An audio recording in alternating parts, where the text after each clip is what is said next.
The air hung heavy and humid over the rolling hills of Minas Gerais, Brazil, as January of 1996 slowly drew to a close. For the quiet city of Varginha, known for its coffee and cattle, it was a time of ordinary rhythms, of sun-drenched afternoons and the gentle hum of daily life. Yet, beneath this veneer of tranquility, something extraordinary, something deeply unsettling, was stirring. A series of events was about to unfold that would plunge this unassuming community into the heart of one of the world's most enduring and perplexing paranormal mysteries. A mystery whispered in hushed tones, debated in fervent arguments, and officially denied yet stubbornly persistent in the minds of those who lived through it. This video delves into the chilling claims, the bewildering testimonies, and the relentless questions surrounding the Varginha UFO incident, an event that continues to defy easy explanation and beckon us into the vast unknown. What truly happened in the sleepy Brazilian city, and what, if anything, did the shadows conceal?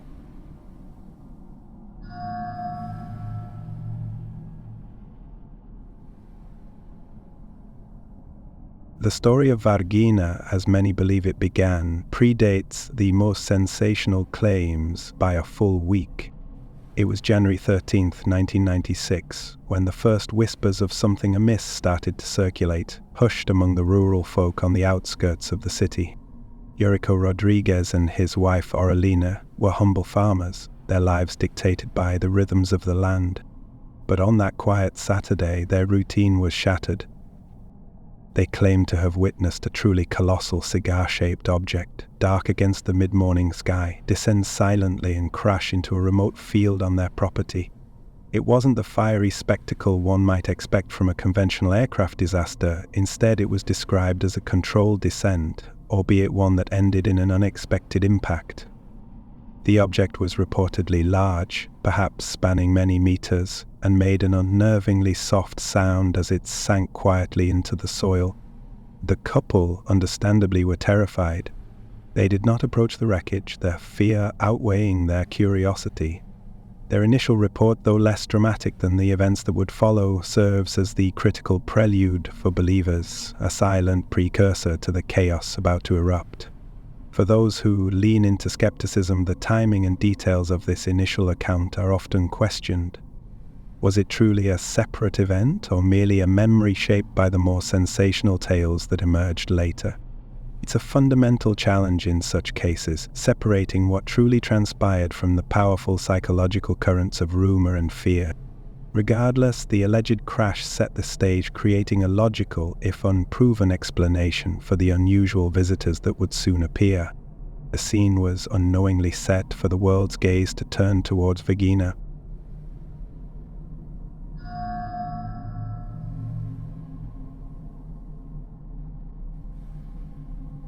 The heart of the Varginha incident beats loudest on Saturday, January 20th, 1996. The sun was high, baking the asphalt of the city streets. It was a seemingly ordinary day, but for three young women, it would become indelibly etched into their memories as anything but. At approximately 3:30 in the afternoon, sisters Liliana Silva and Valkyria Silva, along with their friend Katia Andrade Xavier, were taking a shortcut home from their jobs. Their path led them through a vacant lot, nestled between Rua Paide and Rua Padre Eustachio, a common, unremarkable shortcut in a residential neighborhood. What they encountered there would become the core narrative of one of Brazil's most enduring paranormal mysteries. Crouching next to a wall facing away from them was a creature. Not an animal, not a human, but something profoundly other. Their descriptions, collected separately and consistently maintained over decades, painted an unnerving picture. It stood between 1 and 1.5 meters tall, roughly 3 to 5 feet, its skin a dark, glistening brown, almost oily in appearance. Its head was disproportionately large, dominating a slender, almost frail body.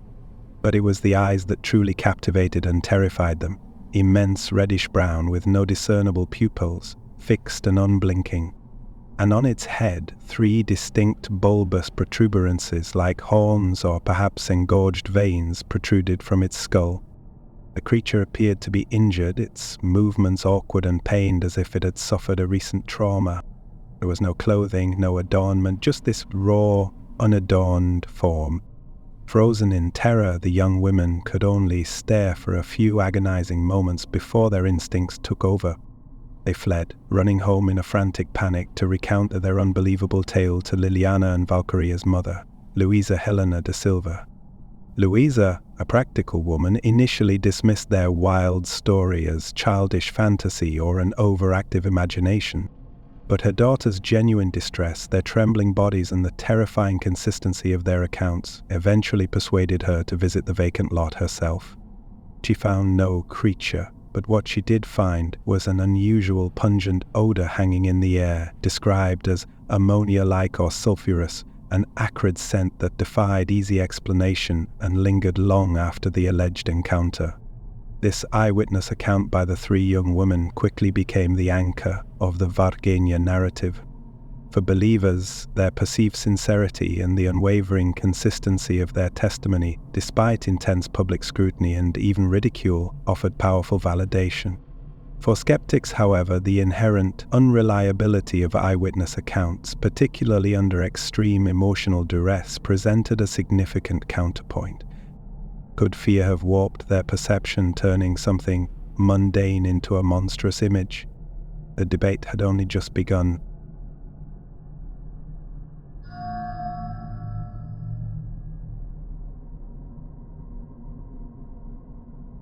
As the three young women recounted their terrifying encounter, another, far more unsettling sequence of events was reportedly unfolding across Varginha.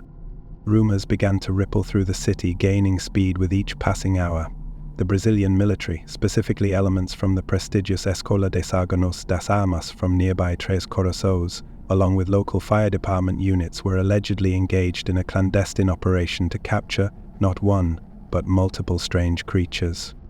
Ufological investigators such as Ubirataara Rodrigues and Vittorio Paccaccini swiftly descended on Varginha. They claimed the first creature, possibly the same one the young women encountered, was captured in or near the vacant lot. Accounts from anonymous sources within the military and emergency services detailed a tense, methodical capture. A large net was reportedly used.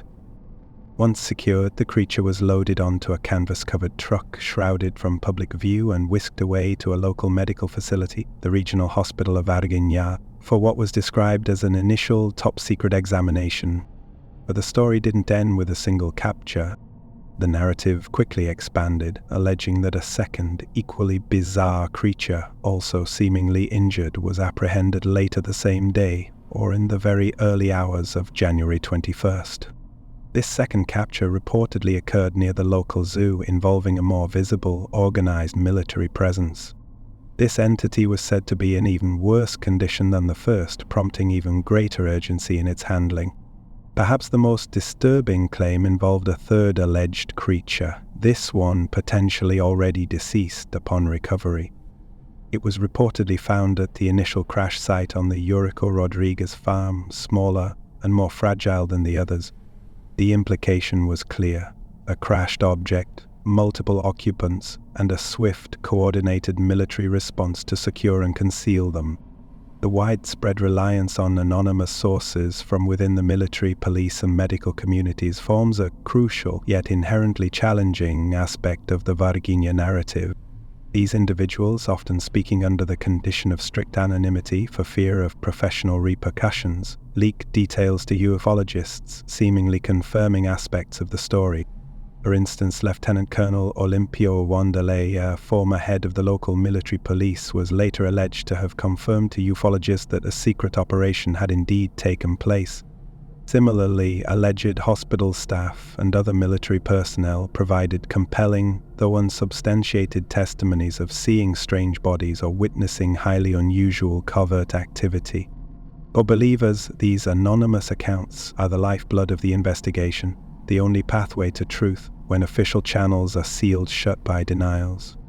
They represent the bravery of individuals willing to risk everything to expose a profound secret.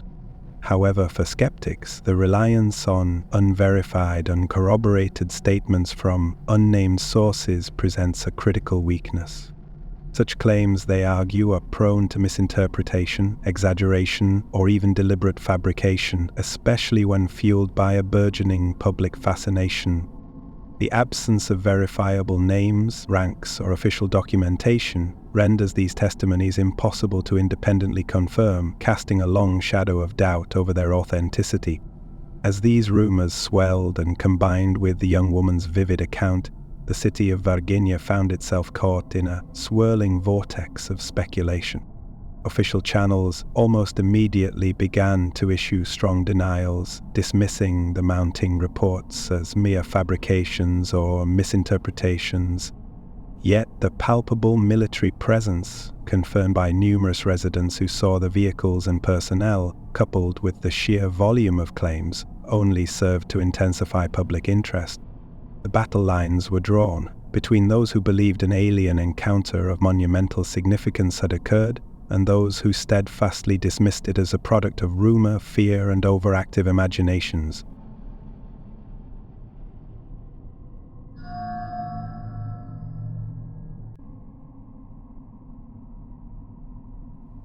The capture of the alleged creatures was merely the beginning of the Varginha saga.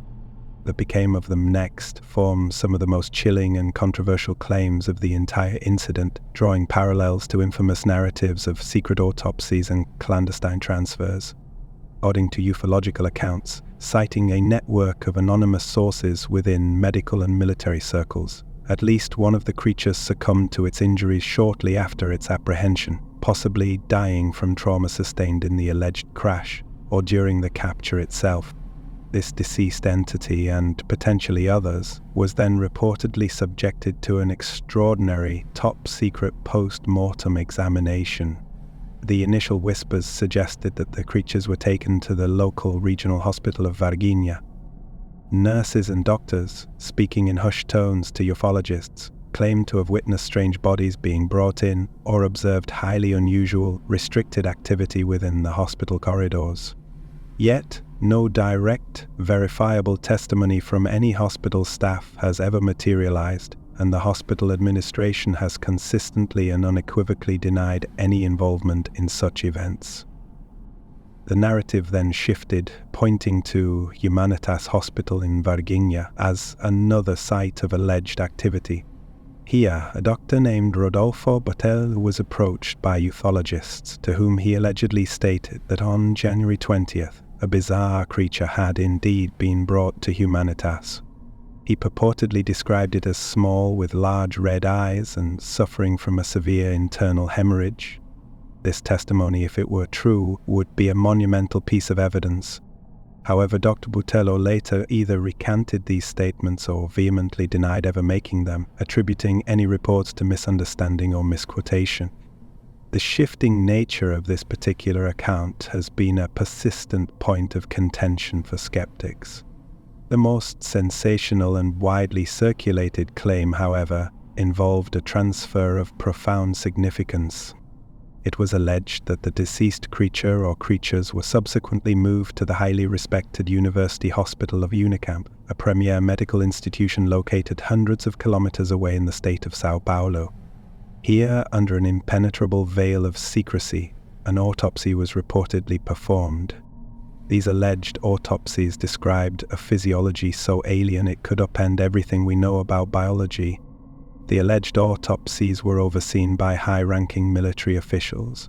The hospital morgue was reportedly sealed off, guarded heavily, and some claimed even watched by snipers on nearby rooftops. Unicamp University has, with unwavering resolve, denied any such events, maintaining that no extraterrestrial bodies were ever brought to their facilities. The story deepened with the almost inevitable inclusion of the United States. The narrative further expanded to claim that following the alleged autopsies, the bodies of the creatures were ultimately transferred out of Brazil, secretly transported to the United States. Whispers placed them at iconic shadowy locations such as Area 51 or the Wright-Patterson Air Force Base, destinations where, according to long-standing ufological lore, alien technology and biological specimens are supposedly studied.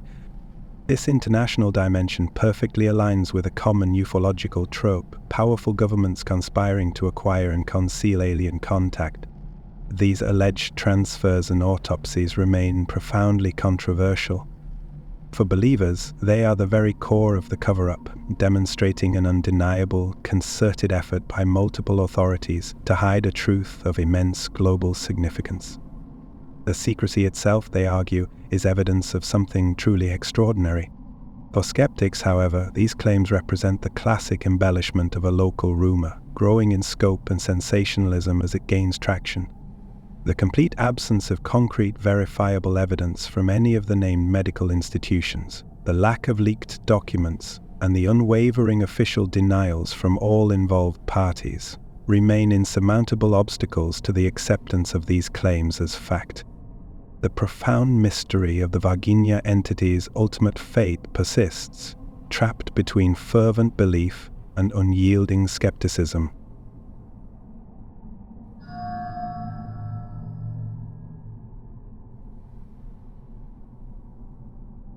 Amidst the swirling allegations of alien captures and covert autopsies, a deeply tragic and unsettling element emerged, casting a grim shadow over the entire Varginha incident. This was the alleged death of Corporal Marco Eli Chereze, a young, seemingly healthy military police officer from Varginha. According to widely circulated ufological accounts, Corporal Chereze was directly involved in the apprehension of one of the creatures on January 20th. It was claimed that during the frantic struggle to capture the entity, Chereze came into direct physical contact with it, possibly without adequate protective gear. The official record states that Corporal Chereze died on February 15, 1996, just weeks after the alleged encounter. His cause of death was attributed to a severe bacterial infection, described as a fulminant infection that rapidly progressed, leading to multi-organ failure. He passed away at the Humanitas Hospital, the same facility where one of the creatures was supposedly taken. For ufologists and believers in the Varginha narrative, the connection was immediate and chilling. They posited that Corporal Chereze's sudden, rapid and fatal illness was a direct consequence of his contact with the alleged extraterrestrial being. The theory suggested that the creature might have carried an unknown, non-terrestrial pathogen to which human immune systems had no defense. Alternatively, it was theorized that the exposure to the entity or some unknown energy emanating from it somehow compromised his immune system, leaving him vulnerable to a common, albeit aggressive, terrestrial bacterium.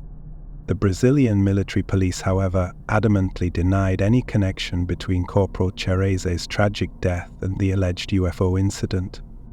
They maintained that his illness was a natural, albeit rare, medical condition, a severe bacterial infection that, while uncommon in its rapid progression, does occasionally occur and can indeed be fatal even in healthy individuals. From a purely medical standpoint, such occurrences, while tragic, are not unheard of. However, the confluence of circumstances, a healthy young man, a sudden, rapid and unexplained fatal illness, and the timing of his death just weeks after the extraordinary events alleged in Varginha, has fueled persistent questions and deep suspicion. For many, his death is not merely a coincidence but a silent, grim piece of evidence for the proponent's case. His death lingers like the scent reported that day, unexplained, undeniable, and haunting. A quiet echo of something we may never fully understand. The death of Corporal Chereze is undoubtedly one of the most poignant aspects of the Varginha incident.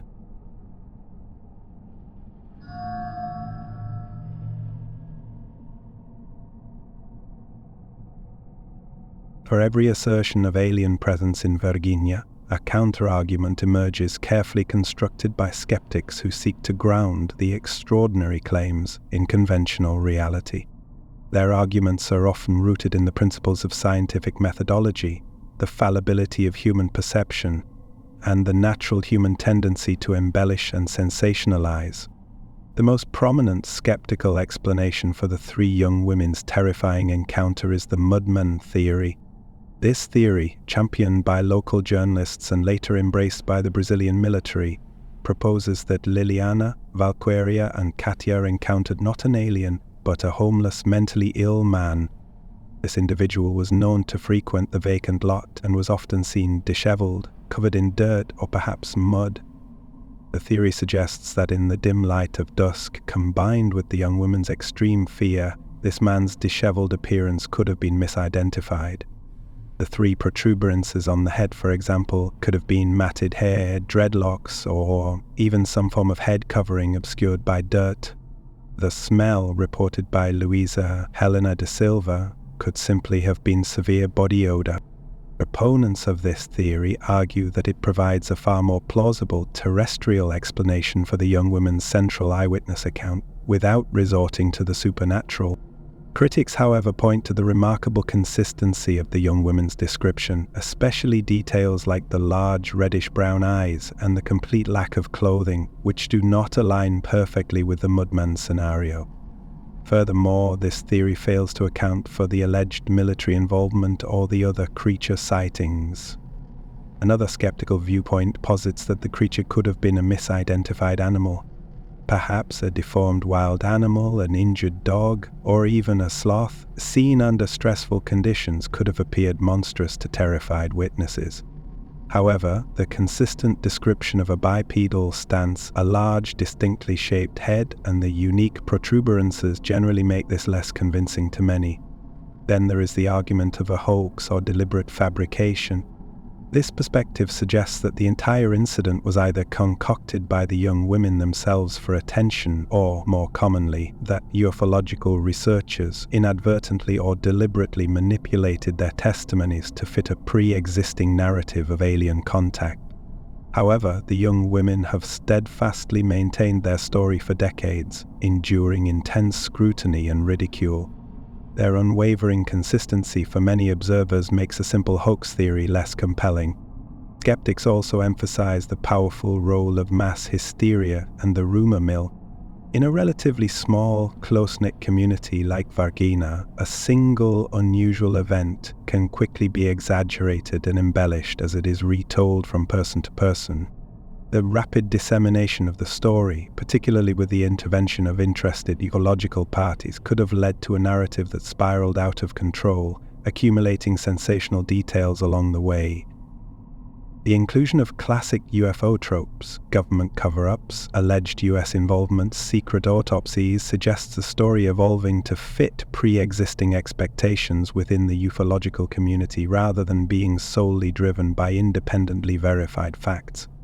The Brazilian Air Force and the Brazilian Army have maintained a consistent and unwavering position. They categorically deny any involvement in a UFO crash or the capture of extraterrestrial beings in Varginha in January of 1996. Their official statements attribute the military presence in the area to routine training exercises or standard troop movements, entirely unrelated to any alleged extraterrestrial events. They have dismissed the creature sightings as products of popular imagination, misidentification, or outright fabrication. In 2004, the FAP even released a detailed report on the Varginha incident, concluding that the events were based on popular imagination and misinterpretations. They stated that their investigation found no credible evidence to support the claims. However, critics of the official report argue that it failed to adequately address the numerous eyewitness testimonies or the persistent claims from anonymous military sources, suggesting an investigation that was perhaps less than thorough, or, for believers, a deliberate whitewash. The Varginha UFO incident therefore remains a stark illustration of conflicting narratives. The skeptic's case rests on the absence of tangible, undeniable physical evidence and the inherent challenges in verifying extraordinary claims. They seek to bring the fantastic back to earth, offering explanations that, while perhaps less exciting, align with known human behavior and natural phenomena. Yet the persistent questions raised by the believers ensure that the shadow over Varginha remains, challenging the comfortable certainty of conventional explanations.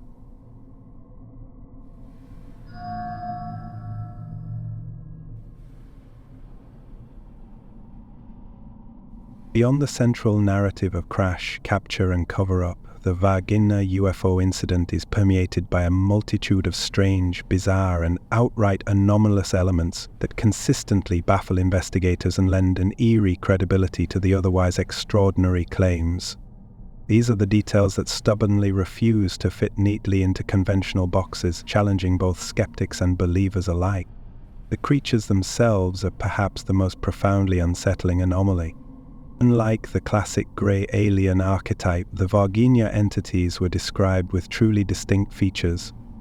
Their dark, glistening brown skin, often noted as oily, is unlike anything known in terrestrial biology, suggesting an alien physiology adapted to unknown environments. The large, reddish-brown eyes, lacking discernible pupils and conveying a sense of profound otherness, hint at visual capabilities beyond human comprehension. But it is the three prominent protuberances on their heads, described not as horns, but as vein-like bumps or crests, that are the most bizarre and consistent detail. This specific anatomical feature is not easily dismissed as a trick of light or an imaginative embellishment. It's too precise, too unusual. And then there's the unmistakable pungent odor described as ammonia-like, sulfurous, or even a sweet sickly decay. This alien smell, reported by multiple witnesses in different locations, is a recurring unexplained phenomenon in many alleged UFO encounters worldwide, suggesting a unique biological or technological signature.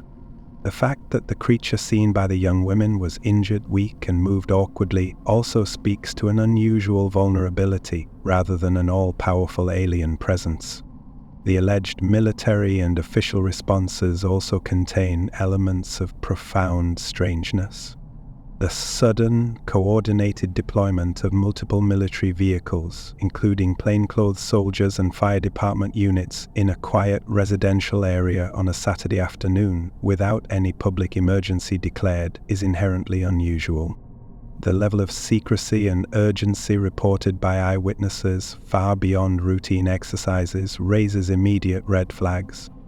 The alleged use of canvas-covered trucks to transport the captured entities, and the detail of using large nets for apprehension, suggests a methodical approach to handling something profoundly unknown, implying either prior intelligence or immediate, pragmatic adaptation to an unforeseen situation. Most bizarrely, there are the claims of military personnel guarding hospital entrances, including allegations of snipers on rooftops during the supposed creature examinations or transfers. Such extreme security measures are indicative of handling something of immense, possibly dangerous significance, far exceeding the protocol for any typical medical emergency. These actions, if true, speak volumes about the nature of what was allegedly recovered. Then there is the grim and profoundly unsettling mystery of Corporal Marco Eli Chereze's death. The official cause, a fulminant bacterial infection that rapidly led to multi-organ failure, is medically plausible, yet statistically rare for a young healthy man. The timing of his death, just weeks after his alleged direct physical contact with one of the entities, is a chilling coincidence for proponents. The lack of detailed public disclosure regarding his autopsy or an official investigation into the potential link between his contact and his rapid decline further fuels suspicions. For many, this isn't just a tragic passing, but a silent testament to an unknown, potentially hazardous biological factor involved in the Varginha incident. Finally, the alleged autopsies and subsequent transfers contain truly astonishing, if unverified, details. These alleged autopsies described a physiology so alien it could upend everything we know about biology. The notion of a massive, coordinated interstate transfer and then an international transfer to the United States, potentially to highly secure, secret facilities like Area 51, speaks to an operation of unprecedented scale and secrecy, all aimed at concealing entities of profound scientific and strategic importance. These bizarre elements, whether factual or folkloric, are precisely what elevate the Varginha UFO incident beyond a mere sighting. They form a tapestry of high strangeness, continually challenging our preconceived notions of reality, and ensuring that the shadow of mystery over Varginha endures, beckoning us to ponder what truly transpired in those humid January days.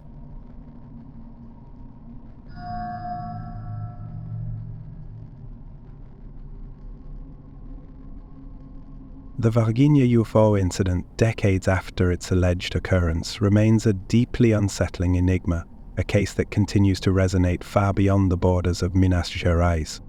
It is a story woven from compelling eyewitness accounts, persistent rumors of military secrecy, and the tragic shadow of a young man's death.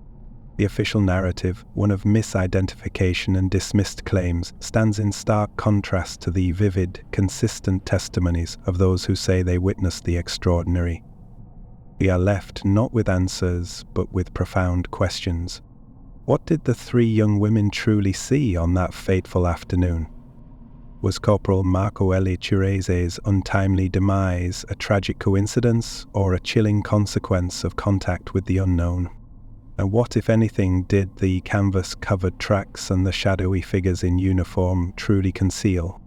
The Varginha incident serves as a potent reminder of the enduring human fascination with the inexplicable, a testament to our inherent drive to explore the boundaries of our understanding. It stands as a Brazilian Roswell, a modern legend that challenges our perceptions of reality and pushes us to consider the possibility that our world, and perhaps our universe, holds secrets far stranger than we can imagine. The strong, unidentifiable scent like ammonia that reportedly hung in the air that day in Varginha, much like the unanswered questions, seems to linger still. What's your take on this case? Do you believe it, or do you think there's another explanation? Drop your thoughts below. We'd love to hear them. If you enjoyed the video, a like and a subscribe really helps support the channel. Thank you for watching. Stay curious.